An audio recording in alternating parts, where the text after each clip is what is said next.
Shalom, shalom. Bienvenidos al Cuaderno de Adi, un espacio donde compartiré contigo reflexiones bíblicas, pero sobre todo un espacio para que juntos proclamemos la palabra de Yahvé. ¡Empezamos!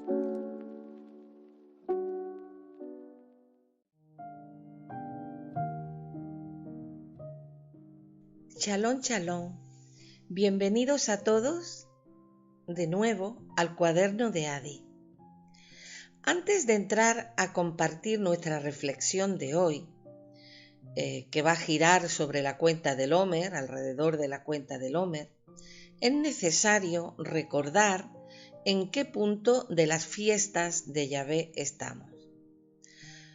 Aclaremos que justo en estos momentos estamos atravesando lo que a mí me gusta llamar el periodo pascual, que son los días que van desde la celebración de Pesaj hasta la celebración de Shavuot. Estas dos festividades están unidas precisamente por la cuenta del Omer, en la cual estamos inmersos en estos momentos.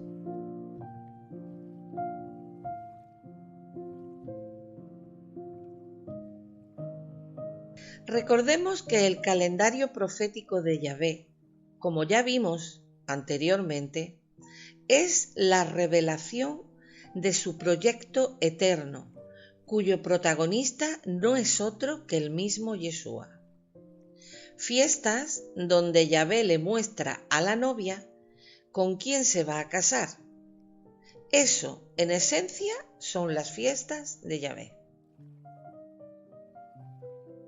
Unas se celebran en primavera y otras en otoño, coincidiendo con los periodos astronómicos equinocciales, justo cuando las horas de luz y oscuridad están en equilibrio. Nos enfocaremos hoy solo en las fiestas de primavera. ¿Y qué señalan las fiestas de primavera? Señalan la primera venida de Yeshua como el siervo sufriente Ben Yosef. El siervo sufriente Yeshua, hijo de José. Anunciado por el profeta Isaías en el capítulo 52-53, vemos que Yeshua Ben Yosef viene como Cordero de Pesaj, viene a redimir a su pueblo. En nuestra reflexión anterior, la Escritura nos mostró sin lugar a dudas la realidad de Yeshua como el Cordero de Pesaj, nuestro Pesaj. La Pascua fue instituida por Yahvé y Yeshua la culminó. No solo la culminó, sino que le dio toda su plenitud, toda su plenitud y dimensión. El rescate de la esclavitud fue posible gracias a la sangre del Cordero en las puertas de los hebreos en Egipto. Y esto señalaba proféticamente lo que Yeshua haría en el futuro. Sangre en la puerta es Yeshua, y Yeshua es la puerta a nuestra verdadera identidad y vida. La sangre sobre el dintel y las jambas de la puerta nos recuerdan la letra Het, H-E-T, que tiene forma de puerta y significa vida. No por casualidad corresponde al número 8, que a su vez significa nuevos comienzos, es decir, nueva vida. Y también la letra Het nos recuerda a la jupa de los novios. Tampoco es casualidad. Recordamos que Yeshua murió por el pecado de Israel. El Israel que dio la espalda a la Torá, a su identidad como pueblo de Yahvé, y olvidó su verdadero propósito, el ser luz a las naciones. Él recompró a su novia al precio de su sangre. Así que la restauración y el regreso es sólo posible por medio de la sangre de Yeshua. no solo viene como cordero de Pesaj. Yeshua ben Yosef viene también como panes sin levadura, para cargar sobre sí mismo el pecado de su pueblo. Esta es prácticamente la única fiesta que nosotros podemos cumplir plenamente y de forma personal en la actualidad, porque consiste en lo siguiente: comer panes sin levadura, en hebreo matzah, que significa devorar, comer con ganas masa sin fermentar. Probablemente pues por el dulzor que tiene la masa no fermentada. Y durante 7 días no comer nada leudado. La otra cosa que se debe hacer y que podemos hacer en nuestros días es limpiar nuestra casa de levadura. Y aquí no se está refiriendo solamente a nuestra casa física, sino también a nuestro ser, a nuestra alma. Es una limpieza física y espiritual.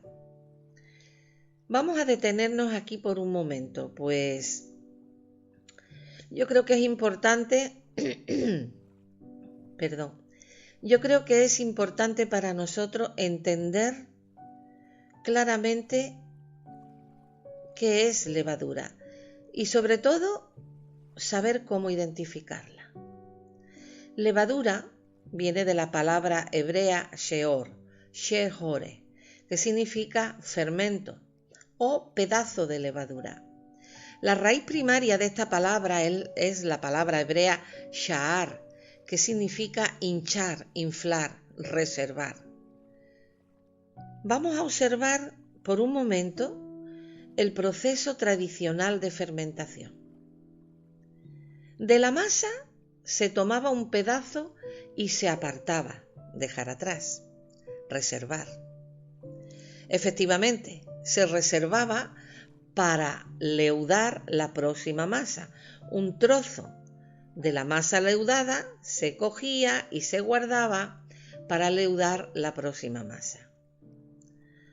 Segundo, aparece la espuma. Y aquí viene lo interesante. La palabra con la que conocemos esta espuma se llama giste, es la palabra giste.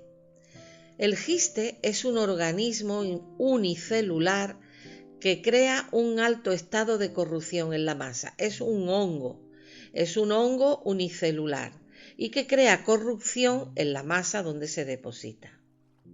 La levadura, es decir, este hongo, se alimenta de los carbohidratos y azúcares que la rodean, produciendo dióxido de carbono y alcohol, lo cual es letal. Es decir, se alimenta de la energía que le rodea y produce muerte. Y todos sabemos que la muerte produce gas, que es el que infla, ¿verdad? Aunque sea pequeño, el pedazo levanta poco a poco la masa por el gas resultante de devorar la vida que le rodea, exactamente igual que ocurre con el pecado. La levadura del hombre es el pecado precisamente y se comporta igual que el proceso de fermentación. La levadura se alimenta del alma, contaminando pensamientos y emociones que acaban corrompiendo y destruyendo la vida. Infla el ego, infla los deseos de la carne, infla la parte más pegada a la tierra de nuestro ser, nuestra naturaleza. Diríamos que infla nuestra naturaleza caída. Y lo peor es que la levadura nos hace este daño, pero no solo a nosotros. La pasamos, el pecado, la levadura equiparada al pecado, ¿no? Nosotros el pecado lo pasamos a nuestros hijos y también contamina a quien nos rodea, exactamente igual que la levadura. Pero me gustaría ahondar un poquito más sobre ¿qué es la levadura para Yeshua? Si miramos Mateo 16 y Lucas 12, vemos que Yeshua dice: guardaos de la levadura de los fariseos, que es la hipocresía. ¿Y qué es hipocresía? Aparentar lo que no se es y exigir a otros que hagan lo que no se es capaz de hacer, atando pesadas cargas a los demás. Es decir, doctrinas y leyes de hombres que mezclan verdad y mentira. Eso es levadura.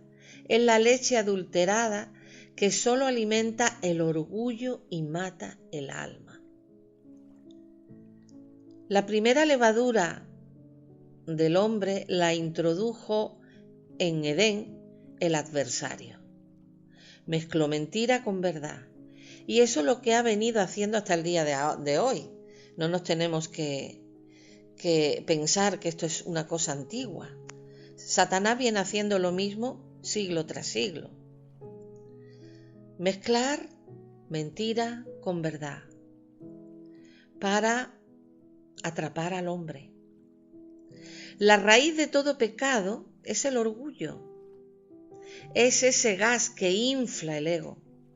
El hombre quiere hacer las cosas a su manera. Probablemente por comer demasiado del árbol del conocimiento del bien y del mal. Este árbol infla el ego hasta separar al hombre de Yahvé. Y también lo separa de la oportunidad de comer del árbol de la vida. Por lo tanto, alimentarnos de la verdad sería, por el contrario, comer pan sin levadura. Al comer pan sin levadura, es decir, al ir apartándonos de nuestra naturaleza caída, se inicia el proceso de limpieza y santificación que llevará, no nos quepa la menor duda, toda la vida. La santidad no es un chasquido de los dedos, ni un instante, es un trabajo que hay que desarrollar a lo largo de toda la vida. Y la única manera de deshacernos de la levadura, deshacernos del pecado, es alimentarnos de la verdad. ¿Por qué? Porque la mente, el alma, la conducta, nuestro carácter, nuestros hábitos, dependen de dónde enfocamos la mente. La mente toma la forma de aquello en lo que se enfoca. Y si enfocamos en la verdad y nos alimentamos de ella, las cosas cambian en nuestro interior y a nuestro alrededor. ¿Qué nos dice Primera de Pedro 2? Desechando toda malicia, desear como niños recién nacidos la leche espiritual no adulterada.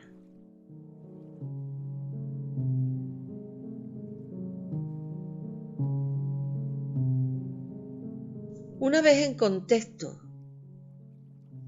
de todo este significado del tiempo pascual que hemos venido hasta estos días viviendo, abordaremos ahora esta pequeña reflexión de hoy sobre el significado de la cuenta del Omer, que comienza con las primicias.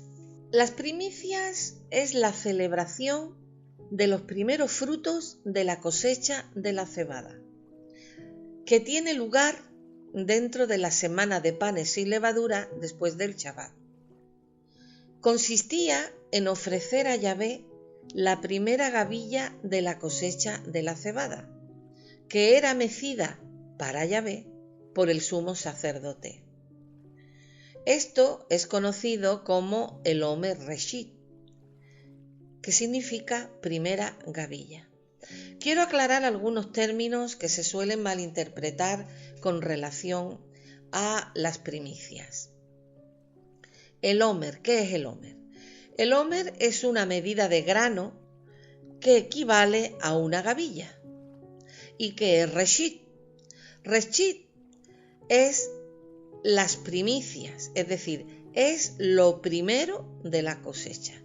Por lo tanto, el primer manojo, la primera gavilla de la cosecha de la cebada es el Omer Reshit, y eso es lo que mecía el sacerdote como primicias a Yahvé. Bien, hay otra palabra aquí interesante, que es la palabra bikur. La palabra bikur también se refiere a primicias, pero del trigo, pero no en forma de gavilla, no con medida de Omer, sino referido a los panes que se mecían en Shavuot. Como digo y repito, no el grano o las gavillas, sino se refiere al trigo ya elaborado en panes. Eso es bikur. Bien, voy a aclarar una cosa. Reshit es la palabra usada en los textos de la Torá, ¿verdad? Tanto en Levítico como en Deuteronomio. Reshit. Es decir, lo primero de la cosecha. Y bikurim es una palabra que se usaba para designar en general las primicias de todo lo que se llevaba al templo y que debía declararse al entregarlo, y se usaba en los tratados de semillas. Es decir, la palabra bikurim era una palabra usada para asuntos administrativos.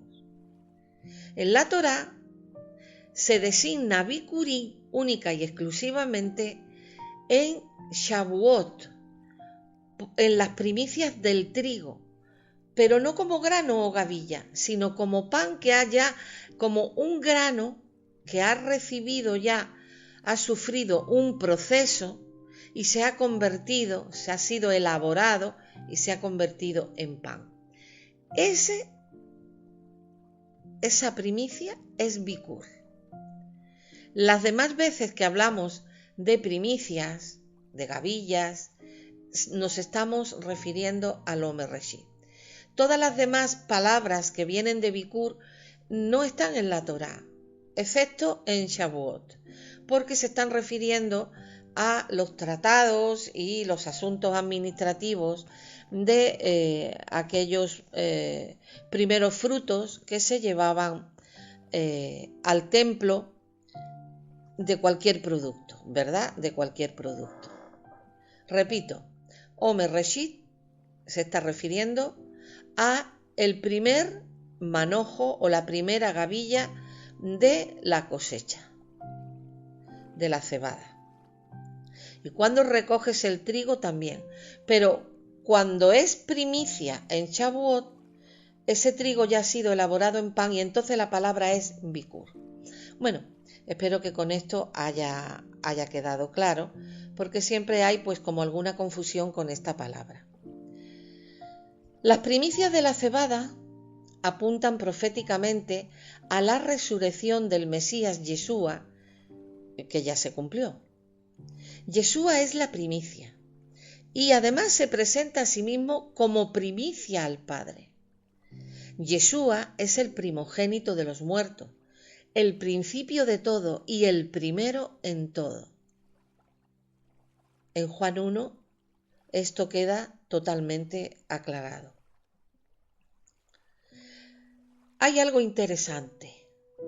La resurrección de Yeshua rompe las leyes naturales de la vida y la muerte y cambia el futuro eterno del hombre y de la historia.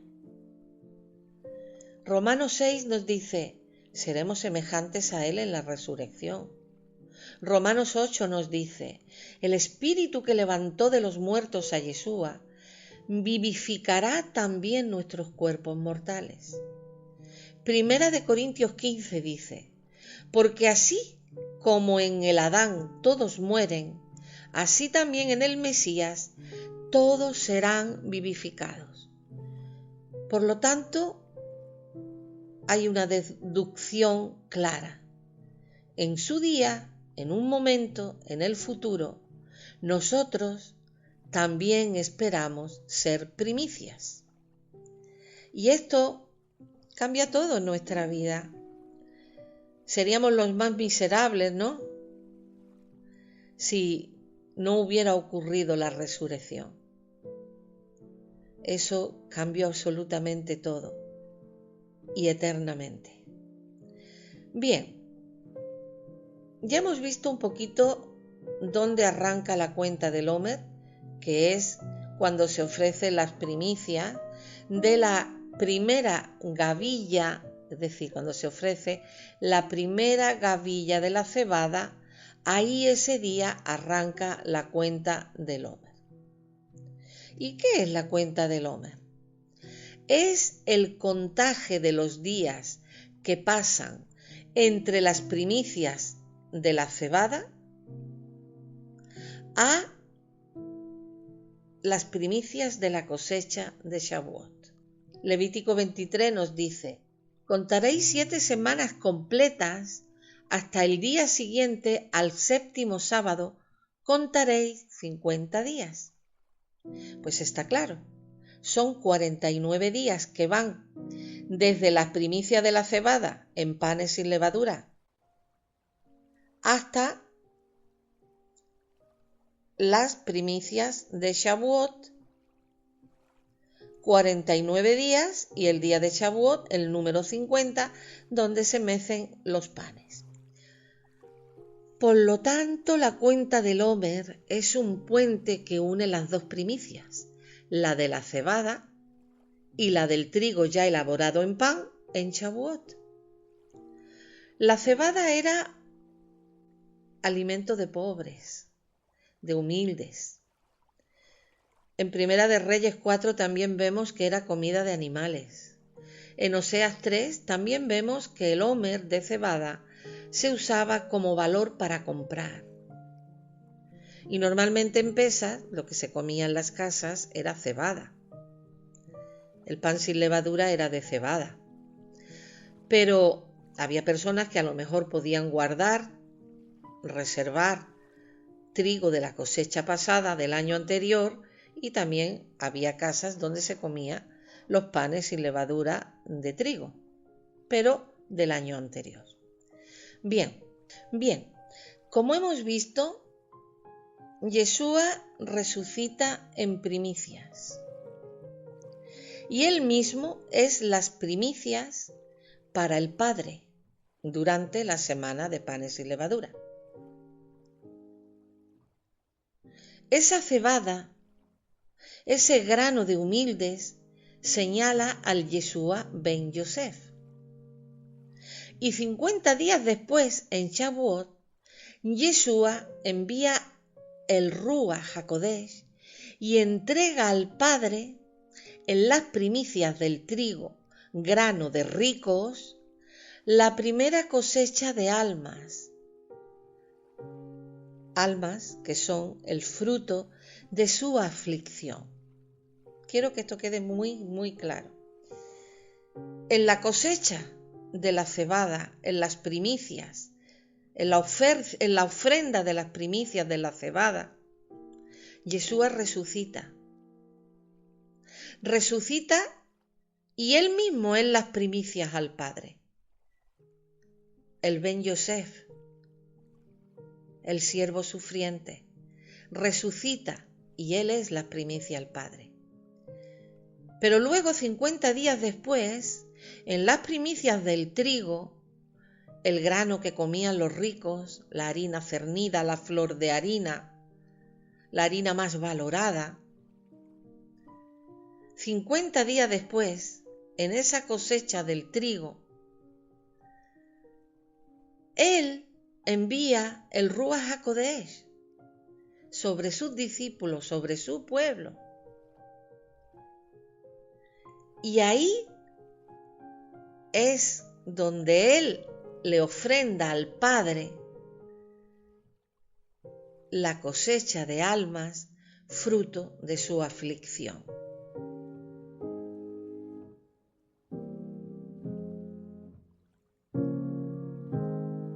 El Ruach, Espíritu Santo de Yahvé, revela a Yeshua como Torá viva, genera pacto y capacita para el compromiso y la obediencia a su palabra, que a su vez permite la transformación del alma. El espíritu de santidad está ligado entonces a los primeros frutos. El espíritu de santidad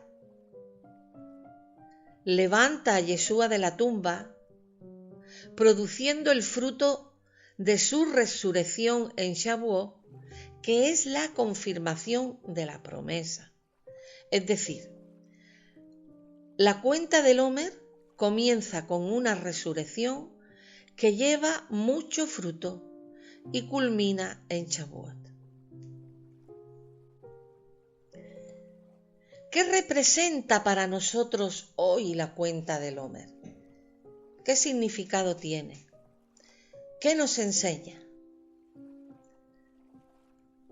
La cuenta del Omer es la alegoría de un camino que tiene que recorrer nuestro corazón.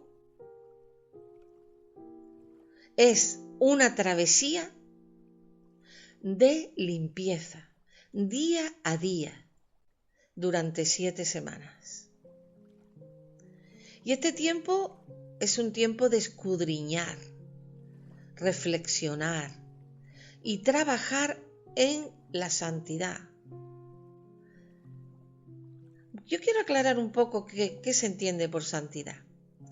Santidad, santo es Kadosh, y Kadosh significa apartado. ¿Pero apartado de qué? ¿Por qué el Eterno, por qué Yahvé quería un pueblo apartado, un pueblo santo? Quería un pueblo diferente al resto de las naciones. Él quería crear una nación que fuera a su vez el testigo de Él en la tierra. En ti serán benditas todas las naciones. Y esa nación tiene que apartarse del sistema que gobierna a los hombres, que gobierna el mundo, el sistema del hombre caído. Entonces, cuando hablamos de ser santos, no me estoy refiriendo a una persona de rodillas metido en una cueva con los ojos en blanco de una manera mística. No, la santidad no es eso. La santidad es ir poco a poco apartándonos de nuestra antigua manera de vivir, apartándonos de las normas que rigen el sistema que gobierna al hombre caído, a la naturaleza caída. Yahvé se ha apartado un pueblo para sí, un pueblo santo, es decir, apartado de la manera de vivir del resto de los pueblos. Una vez aclarado esto, voy a seguir con esta pequeña reflexión. Hemos visto que entonces que es tiempo de escudriñar y de reflexionar y trabajar en la santidad, es decir, en ir apartándonos. Después de detectar las debilidades y haberlas pasado por la cruz en verdadera teshuvá, es decir, arrepentimiento que lleva a cambio, no remordimiento que me duele en la conciencia, pero sigo haciendo lo que a mí bien me parece. Teshuvá implica arrepentimiento y cambio de dirección.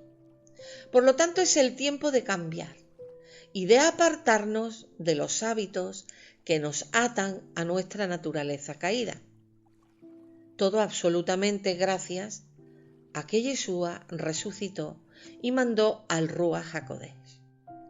Es decir, por gracia se abre la puerta y se nos capacita para obedecer.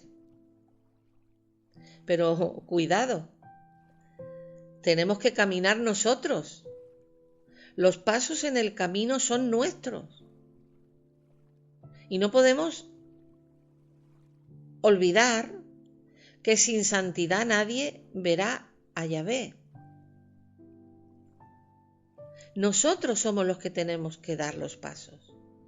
Ciertamente la resurrección y la asistencia del Ruach nos da la capacidad nos equipa para obedecer. Pero tenemos que caminar nosotros, no confundirnos, levantar las manos y decir que venga el Espíritu Santo y ya va a hacer plaf, en un chasquido de dedos, yo ya soy una persona transformada. No funciona así. No funciona así, no es tan fácil ni tan alegre. Hay que morir. Bien, entrar en eso es algo profundo y lo veremos. ¿Por qué? Este proceso de regeneración y restauración del alma no es ni más ni menos la oportunidad para poder formar parte de la cosecha del trigo y ser nosotros también primicias para Yahvé. La cuenta del Omer es un tiempo de lucha espiritual, es el trabajo de la obediencia en dependencia. No es tan fácil como poner los ojos en blanco o caerse para atrás o pensar que ya tengo el espíritu porque he tenido alguna manifestación de alguna cosa. No, la obediencia en dependencia, y eso es muerte. Y eso es lo que nos va apartando de nuestra antigua manera de vivir. Cada vez que vivimos a la manera de Yeshua, a la manera de nuestro Creador, morimos a la manera de nuestra carne, y eso duele. El antídoto que Yeshua nos suministró en la cruz para poder desactivar ese otro gen nefasto que fue introducido en nosotros en Edén, y ese código genético tiene un nombre: independencia. Y el antídoto contra ese veneno se activó en un momento determinado que cambió la historia del hombre. Pero no se haga mi voluntad, sino la tuya. Monte de los Olivos, oración de Yeshua, poco antes de que el novio fuera quitado y llevado al Sanedrín y llevado a la cruz.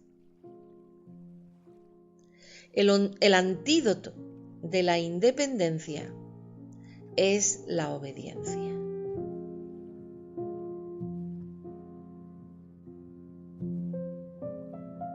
Por eso no tenemos que quejarnos del desierto, de las pruebas, de las situaciones que aparentemente y en realidad son contrarias, pero contrarias a lo que esperamos. Quizás no estamos esperando lo correcto, o quizás no estamos esperando correctamente, porque nos frustra las cosas que no salen conforme a nuestros propósitos y a lo que nosotros pensamos que es lo bueno. Y aquí la ventaja del desierto, que nos da la oportunidad de morir y por la sangre de Yeshua y la obra del Rúa cambiar el ADN. Por supuesto, con nuestra participación, sin la cual no va a haber ningún cambio, es decir, obedecer. Es por su gracia y por su misericordia que podemos obedecer. Ezequiel 36 lo aclara completamente. Dice: no por vosotros hago esto, sino a causa de mi santo nombre.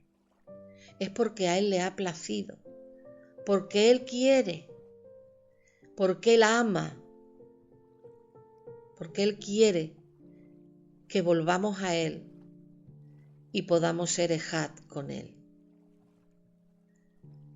Por lo tanto, la cuenta del Omer es el puente de santidad que nos lleva de la gavilla de la cebada a la del trigo.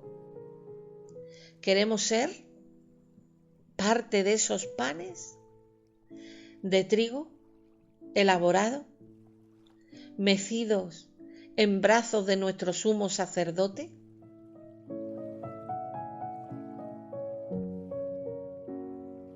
Las fiestas están en Levítico para mostrar dos planos de realidad. Un plano menor relacionado con el sistema sacrificial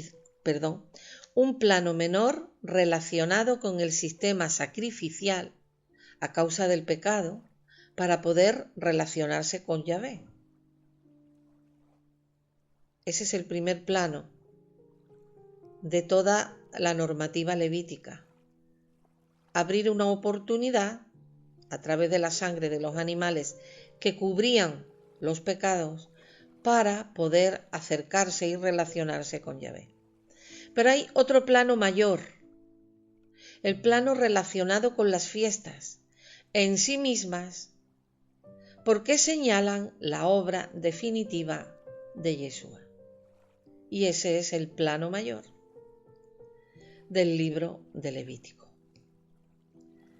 Bien, hagamos un pequeño resumen de lo que hemos visto, ¿verdad?, acerca de la cuenta del Omer. ¿Qué hemos visto hasta aquí? Que Yeshua es el Omer Reshit de la cebada, la resurrección, y que en Shavuot Yeshua envía el Espíritu Santo. Y que los panes bicurín de primicias del trigo, ya elaboradas como pan, señalan la cosecha de hombres presentada por Yeshua al Padre, y con la esperanza de que en su día nosotros podamos formar parte de esa cosecha. Es interesante también ver que los panes se mecen en dirección de los 4 puntos cardinales de la tierra, para anunciar el regreso y unión de las 2 casas de Israel en la tierra de Israel. Bueno, ya estamos terminando, así que vamos a recoger un poco toda esta reflexión que hemos tenido hasta el punto en que estamos hoy, casi a la mitad de la cuenta del Omer, que hemos visto desde que empezó este periodo de fiestas de primavera. Pues vemos lo siguiente: en Pesaj, el sacrificio de Yeshua abre la puerta, se sale de la esclavitud y aparece el perdón. Segundo, en panes y levadura, Yeshua trae limpieza cargando sobre sí el pecado que correspondía a su pueblo. Tercero, en primicias vemos el Omer Reshit de la cebada. Yeshua resucita y señala el camino de la obediencia. Y comienza en lo que estamos ahora, la cuenta del Omer, tiempo de escudriñar el alma y alinearse con el Creador. Representa el proceso de santidad, el proceso que va a durar toda nuestra vida apartándonos cada vez del sistema que gobierna la naturaleza caída del hombre. Cuarto, Shavuot, ofrenda bikur, trigo ya elaborado en panes. ¿Y qué pasa en Shavuot? Hay 2 Shavuot muy interesantes. En Sinaí, Shavuot, en Sinaí se da la palabra y se hace el pacto. En Jerusalén, en Shavuot, en Jerusalén, el Ruach es enviado 50 días después de la resurrección de nuestro Mesías y lo envía a los suyos, a los que son suyos, presentando al Padre el fruto de su aflicción y trayendo espíritu de santidad y verdad. Es decir, el punto de partida para cumplir con la responsabilidad de sembrar la tierra con luz y sal. Eso es lo que hemos visto hasta ahora desde que comenzaron las fiestas. El espíritu de santidad está ligado a los primeros frutos, innegablemente. Juan 16 dice: os conviene que yo me vaya, porque si no me voy, el Paracleto, el Ruach, no vendrá a vosotros, pero si me voy, os lo enviaré. El Ruach trae la revelación de Yeshua como Torá. Y esta revelación lleva a pacto, es decir, crea el compromiso que produce el fruto de la obediencia y este fruto de la obediencia produce santidad.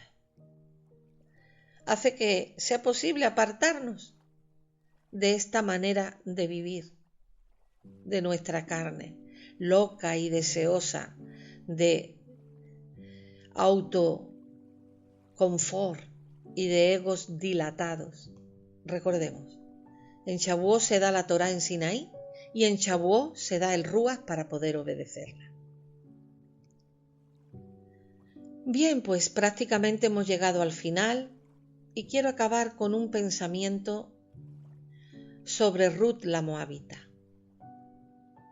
La historia de Ruth nos presenta el ejemplo de cómo una mujer pagana llega a la tierra de Israel con su suegra,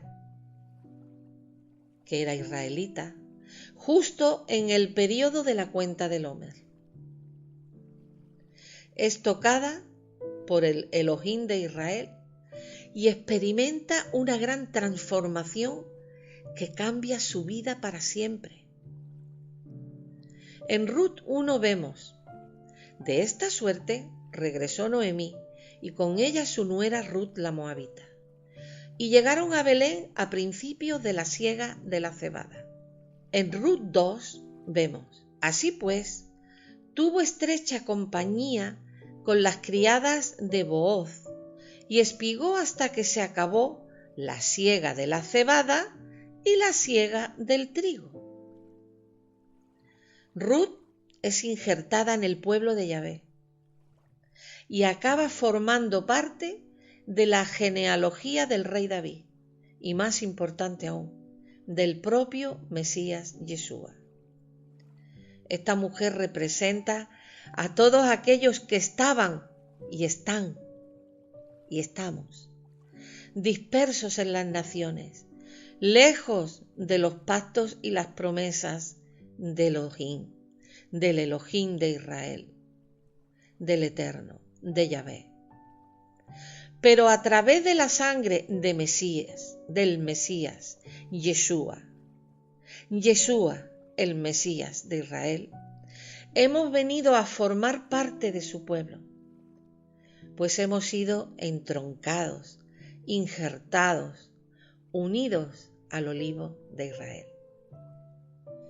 Es decir, el libro de Ruth tipifica o es el ejemplo claro de la transformación del alma durante la cuenta del Omer, porque ella es transformada, porque ella obedece y es recompensada de una manera que cualquiera de nosotros desearíamos.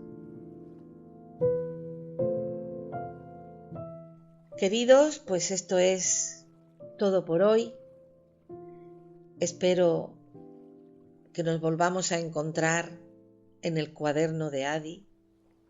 Os doy las gracias por vuestro tiempo, por vuestra atención y sobre todo doy las gracias por vuestra hambre de la palabra del Eterno. Shalom, shalom.